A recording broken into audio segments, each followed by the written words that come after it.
రోజు my favourite dish అన్ని నీ ఫేవరెట్ అబ్బా. బ్రేక్ఫాస్ట్ లో ఫేవరెట్ ఏంటంటే ఆలు పూరి. పూరి ఆలు అబ్బా. పూరి ఆలు కర్రీ చేసుకునే ముందు ఫస్ట్ ఆలు కర్రీ ఎలా చేసుకోవాలో చూసుకుందాం, ఓకేనా? 3 పొటాటోస్ బాయిల్ చేసి తోలు తీసి పెట్టుకున్నానండి. 2 ఉల్లిపాయలు, కొంచెం కరివేపాకు, ఒక 3 పచ్చిమిరపకాయలు, 1 టొమాటో, కడిగి పెట్టుకున్న కొత్తిమీర, పసుపు, తిరగమాతలోకి ఆవాలు, జీలకర్ర, ఇంగువ, ఉప్పు, కారం, ఆయిల్. మన ఆలు కర్రీకి కావాల్సింది. అండ్ పూరి దగ్గరికి వచ్చేటప్పటికి మీకు తెలుసు మేము గ్లూటెన్ ఫ్రీ ఆట అన్నమాట మాది. సో గ్లూటెన్ ఫ్రీ అయినా అదైనా ఏదైనా సరే పూరి చాలా బాగుంటుంది, ఓకేనా? సో ఈ పూరీలోకి ఆట ఎలా కలుపుకోవాలి అనేది నేను మీకు చూపిస్తా, ఓకేనా? ఆయిల్ వేస్తానన్నమాట. ఓకే,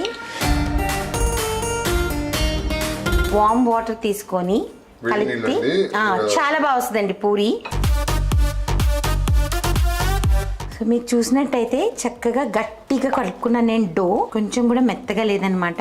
సో ఈ పిండిని మనం కలిపేసుకున్నాం కదండి, ఒక 10 మినిట్స్ పక్కన పెట్టుకొని ఈ లోపు ఏం చేద్దామంటే ఆలు కర్రీ రెడీ చేసేసుకుందాం, ఓకే? సో ఫస్ట్ మనం ఆనియన్స్ చాప్ చేద్దామండి. పొడవుగా చేసేసుకోవచ్చు, సన్నగా ఇలా కట్ చేసుకున్న తర్వాత టొమాటో, కరివేపాకు రెడీగా ఉంది, కొత్తిమీర కూడా మనము కట్ చేసి పెట్టేసుకుందాం. సో దట్ ఇంకా చాపింగ్ పని ఉండదు మనకి. సో ఫస్ట్ స్టవ్ ఆన్, నూనె వేసుకోవాలి. ఆలు కర్రీకి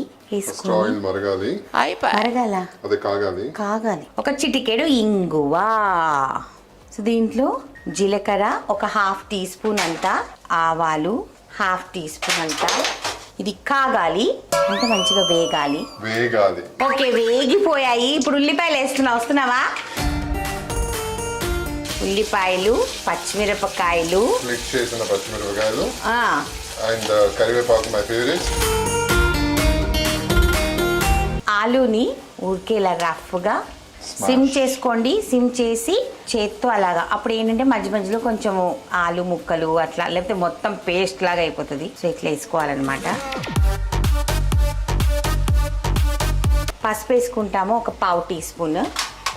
టొమాటో వేయాలి. ఓకే, ఒకసారి కలపాలి.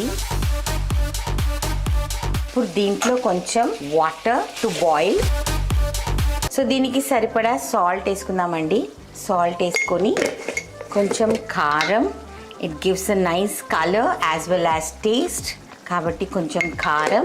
దీనికి కొంచెం మూత పెట్టాలి, 2 to 3 మినిట్స్ మూత పెట్టాలి. దాని తర్వాత సిమ్లో పెడితే నూనె బయటకు వచ్చేస్తుంది. కొత్తిమీర వేసేయాలి. మన ఆలు కర్రీ రెడీ అయిపోయింది. సో ఆలు కర్రీ బాయిల్ అవుతుంది కదా, కొంచెం సిమ్లో పెడదాము. 1 స్పూన్ ఆయిల్ వేద్దాం. పూరికి పిండి అద్దితే ఏమవుతుందంటే, మనం పూరి కాలుస్తాం కదా, ఆ నూనె అంతా నల్లగా అయిపోతుంది. చాలా మంది మెత్తగా కలిపేసుకొని అందరూ అనుకుంటారు మెత్తగా కలుపుకుంటే బాగా వస్తుంది పూరి, సాఫ్ట్గా వస్తుంది అని. అట్లేం లేదండి, గట్టిగా కలుపుకున్నా మా ఇంట్లో శుభ్రంగా పొంగుతాయి, శుభ్రంగా టేస్టీగా ఉంటాయి. పూరికి బాల్స్ మీ ఇష్టం వచ్చిన సైజ్ తీసుకోవచ్చు. మా ఇంట్లో మేము కొంచెం చిన్నవే ప్రిఫర్ చేస్తాము.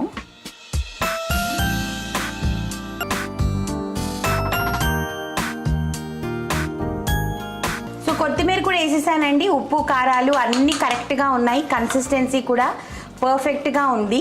సో మన కూర అయిపోయింది. సో ఫస్ట్ ప్యాన్ పెట్టుకొని పూరికి కావాల్సినంత ఆయిల్, స్టవ్ ఆన్ చేస్తాం. ఇప్పుడు ఇది వేడెక్కే లోపు పూరీలు చేసుకుందాం. సో పిండి గిండితో మీకు సంబంధం లేదు, ఇలా నొక్కి, because it's a gluten free ఆట, కొంచెం సైడ్స్లో పగులుతుంది. That is not a problem. కొంచెం ఇలా నూనె అద్దుకొని, ఊరికే ఒక్కదానికే, మళ్ళీ ఊరికే అద్దుకోక్కర్లేదు. సో ఇట్లా లైట్గా ఆయిల్ అద్దుకొని, సో నా నూనె సూపర్గా కాగిపోయిందండి. మీరు చూస్తే ఒక్క చుక్క పిండి కూడా నేను అద్దలేదు. So my puris are ready. Aloo curry is also ready. Presentation చేసేస్తే మా ఆయన టేస్టింగ్ కూడా చేసేయచ్చు. ఈ లోకమే వండి వాచడానికి వేదికరా,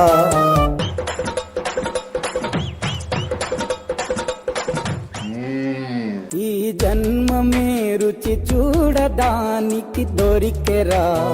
ఎన్నిసార్లు నేను అబ్బా అబ్బా అబ్బా అని చెప్పలేకపోతున్నావు. మీ పిల్లలకు నిజంగా చాలా బాగా నచ్చుతుంది.